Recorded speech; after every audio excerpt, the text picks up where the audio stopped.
Hello, and welcome to the My Heart and Mind podcast, where it's all about creating the feel-good mindset so you can make the most of every moment and reap the benefits of getting the most happiness out of life. And now, over to your host, Sally Crawley. My show is for you if you've had a heart attack, heart surgery, a cardiac arrest, or your life has been impacted by a cardiac diagnosis. It's all about mastering your thoughts and feelings and emotions so you can feel great and live a life that you love despite your diagnosis. Thank you so much for joining me today. Just before we get into the show though, please be aware that my work is not intended to replace conventional medicine. It is complementary. If you have any concerns about your health or your heart, then do seek medical expert advice immediately. Welcome and happy day to you, my hearty friend. Today's episode is going to be rather different. It's going to be a fictional story. It's a story of someone that had a heart attack.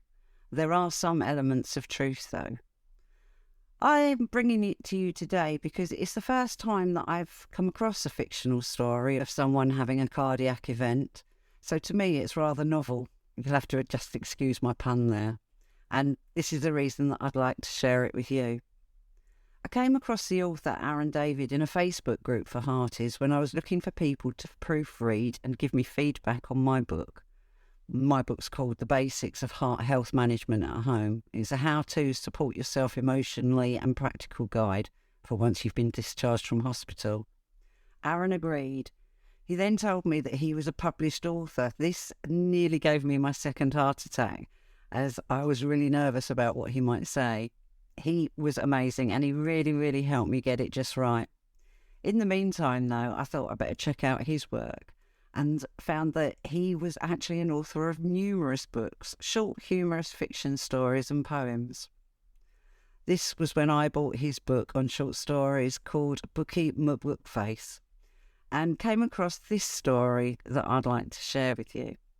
It reminded me of how we never know what is just around the corner and how quickly things can change. Stories can be more than just fictional stories, they can be metaphors for life. I use them a lot in my hypnotherapy scripts as they allow clients to apply their own meaning and make the changes they desire. It's not me or Aaron that's going to be reading to you today, but another hearty, Tony Richin-Smith. Tony, again, is a published author, and he wrote his first book, Not Everybody Wants a Hug, and this was about seeing the world through the eyes of a dog. He's a dog behaviourist trainer. After he had a widowmaker during COVID, he wrote his second book, My Babe Heart, his personal journey after his heart attack. It was when I was listening to this audiobook version he created, I thought I'd like to ask him to record this story for me. I'll link to Aaron and Tony's websites in the show notes, but you can also go directly to Amazon as their books are easily available there.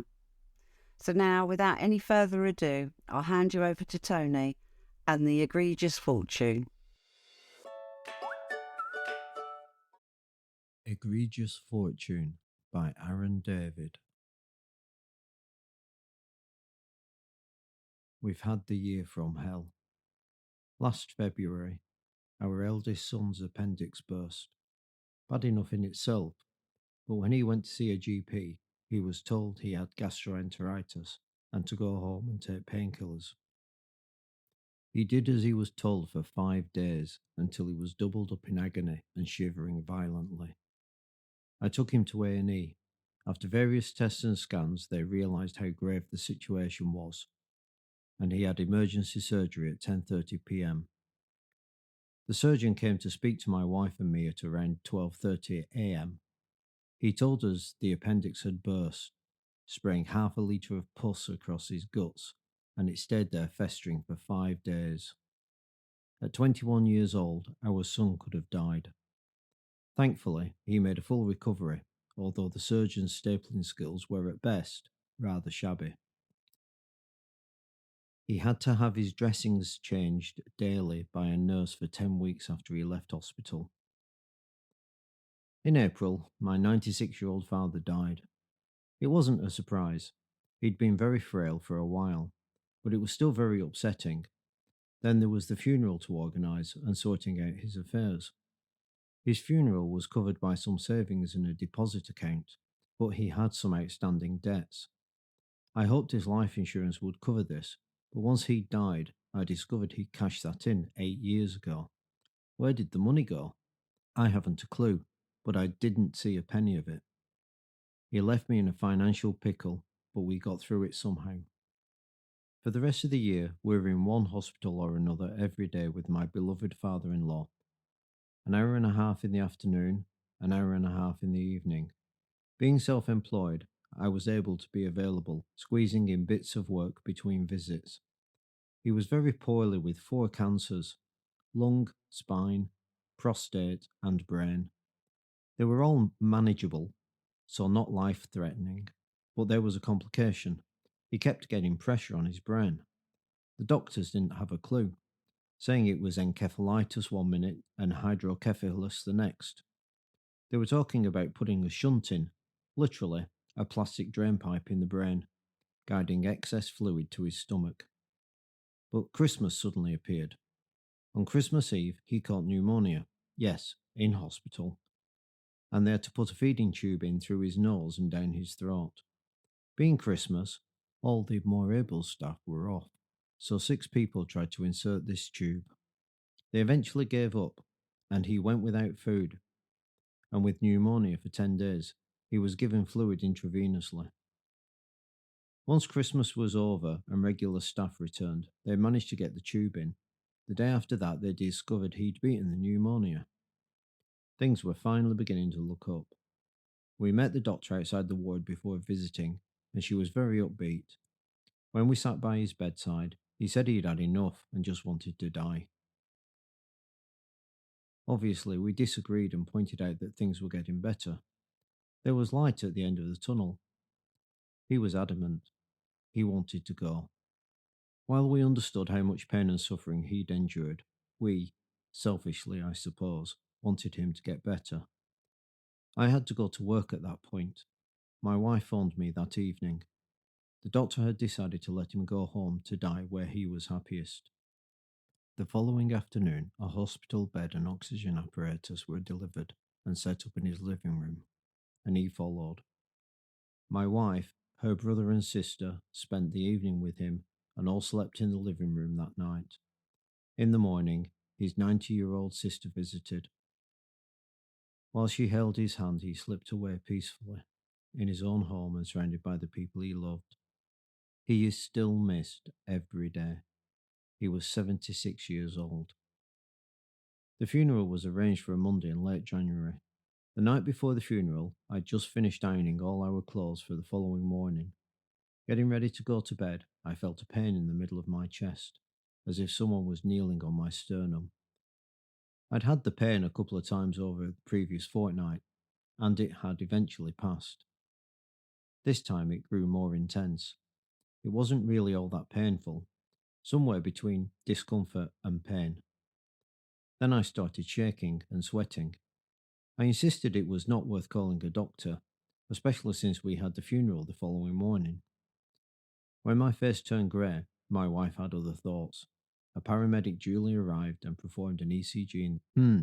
Let's get him downstairs, he said.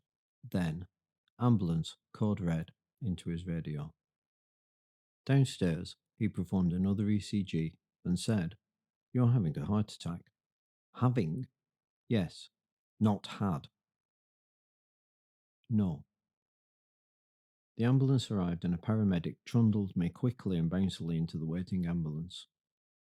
If I scream, do we go faster? No.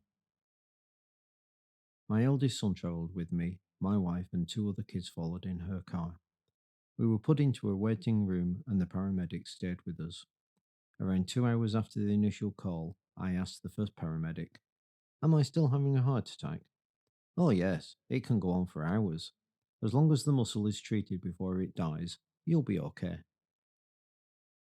Eventually, I was wheeled on a trolley into a catheter lab, a huge TV screen on my left and a surgeon on my right, behind a clear plastic sheet, X-ray guard. A grey rectangular object hung above my face and chest, approximately the size and the shape of a 17-inch computer monitor. It whizzed around at the operative's command. I was ordered to keep my right hand still, facing upright. He injected some dye into it, and the X-ray thing whizzed around, tracking the dye into my heart. He apologized before injecting something into my wrist. It was very cold. Then I could feel him pushing a minute plastic tube into my wrist. I couldn't feel it as it travelled up the vein inside my arm, across my chest, and into the lower rear artery of my heart. My heart began to burn at this point. When a muscle burns, it means it's dying. I had mentioned this to the doctor, and he replied, "Keep still." That was when I had the realization that I might not see tomorrow. In a situation like that, your mind goes into overdrive. It processes information at an astonishing rate. I accepted my death. I wasn't happy about it, but I accepted it. There's no appeals process. How you feel about it is irrelevant. Not wanting to die doesn't make it any less likely to happen. There is no Grim Reaper, no big baddie to come and carry you away. Your DNA has an expiry date written into it, and my time was now. I was weirdly okay with it. The kids were 22, 20, and 18, so adults, technically. My mum had died when I was 20, and although I was devastated, I turned out well enough. The mortgage was covered by insurance, and my life insurance would pay out £100,000. I relaxed and waited for the inevitable. The thing I found the most upsetting was that the last face I would see was a very pleasant young Indian doctor. Not my wife, not my children, not my siblings or my best friend. A young doctor. I didn't even know his name. A few minutes later, got it. Within 2 seconds, the pain had vanished. The X-ray machine swung out of the way. He swept the plastic sheet away and smiled at me. Then he gave me a stern look as he stood up. "You nearly died tonight because you smoke." "Not anymore," I smiled back. My wife and kids raced home and caught an hour's sleep before they attended the funeral. I, of course, couldn't attend. I was kept in Withenshaw Hospital for 2 more days, just in case I had a relapse or a bad reaction to the drugs, which I will have to take for the rest of my life. So that was where I was, 50 years old. Having had a heart attack meant I was quite likely to have another. My mum had died at 58 from her third cancer, and I'd had a brain scan a few years previously when I was told I had a spotty brain. This was caused by dozens of tiny strokes. No symptoms. I wasn't even aware of them, but it meant I would almost certainly suffer a full stroke at some point. I had the full set. My demise before the age of 60 wasn't certain, but it wouldn't be a massive surprise. Being self-employed, I didn't have a pension, and I hadn't paid national insurance for 25 years. Since turning 30, I'd been panicking, thinking I could never retire. I'd have to keep climbing ladders, lifting floorboards, drilling through walls, and crawling around in lofts or underfloors into my 70s or 80s. I didn't have to worry about that anymore. It was quite a relief. I called my life insurance company to double check my cover. My policy lasted until I turned 62 and couldn't be extended. I'd probably be long dead by then, so my family would be okay. When celebrities have a heart attack or some other scare, they appear on chat shows and talk about their wake-up call, how they spend time with their families, smell the flowers, swim with dolphins, etc. I'm not a celebrity. I have to earn a living, and you can't make a living swimming with dolphins. I eased off my workload and had a quick nap as soon as I got home from work every day. I just had to tread water until something killed me off. On my 51st birthday, I felt an odd sense of achievement. I felt the same on each subsequent birthday until my 58th. That was when I began to panic again. Only 4 more years before my insurance expired. I'd enjoyed perfect health since the heart attack. Regular health checks showed no sign of any impending, tragically early death. Surviving past 62 would be a disaster. There was only one logical course of action. I had to intervene. I had to cause my own death. As I left for work on Wednesday morning, I kissed and hugged my wife goodbye, trying not to give away that it was the last time she'd see me alive. I drove half a mile away and parked in a side street. I called J&J Motorhead, the Hamamatsu dealership. Hello. Yes, I'd like to book a test drive in an XG3000. The Fastard, yes. 12 noon would be perfect. Thank you.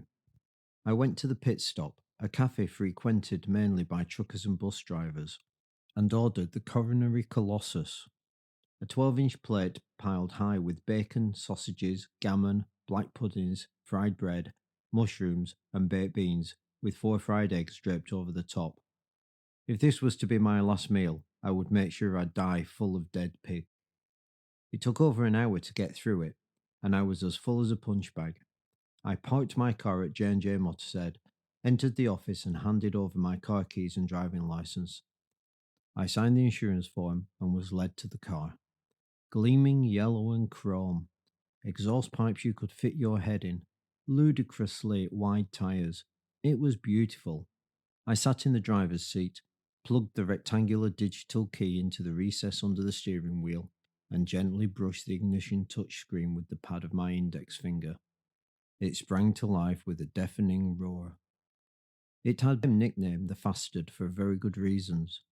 I performed a 3-point turn, spinning the tiny steering wheel and struggling to keep a slow, controlled speed. The car dealership was situated just off the motorway, fortunately. I drove down the acceleration lane, found a gap in the traffic, and let rip. It was a monster. It wanted to go faster all the time. I fired straight across the fast lane and headed out of town. I was doing 140 miles per hour, and the car wasn't breaking a sweat. I left the motorway at the sign for the West Pennine Moors. My heart was pounding, mainly because of the speed, but the breakfast couldn't have helped. I drove along the winding country road, still concentrating hard on curbing the speed of the beast. I passed the dirty, rusted sign for Oxthorpe Industrial Estate, an abandoned mill complex dating from the 1700s. It nestled in a deep valley. I parked at the top of a very steep hill, a huge, dark, imposing mill at the bottom, about a mile away. I took a deep breath and rammed my foot down. Halfway down the hill, I was doing 120 miles per hour and still accelerating. The shadow of the mill swallowed the daylight around the car.